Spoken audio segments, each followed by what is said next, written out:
बिस्मिल्लाहिर्रहमानिर्रहीम। अस्सलाम वालेकुम नाज़रीन, आज मैं आपको चेहरे की रंगत, नरमी और दिलकशी बरकरार रखने के लिए नुस्खा बता रही हूँ।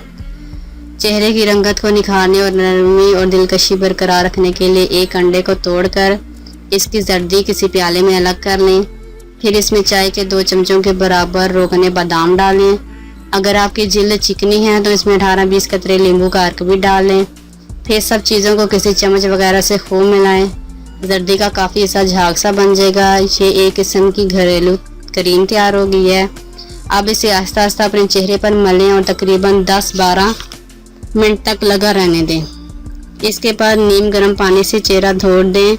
चंद दिनों तक रोज़ाना ऐसा ही करें और आप अपनी जिल्द में काफ़ी फ़र्क महसूस करेंगे और ज़्यादा उम्र हो जाने पर भी आपके चेहरे की रंगत, नरमी और दिलकशी बरकरार। अगर आपको हमारी वीडियो अच्छी लग रही है तो हमारी वीडियोस को लाइक करें और अपने सब दोस्तों से शेयर करें और साथ हमारे चैनल ऑनलाइन रेमेडीज को सब्सक्राइब करना ना भूलिएगा।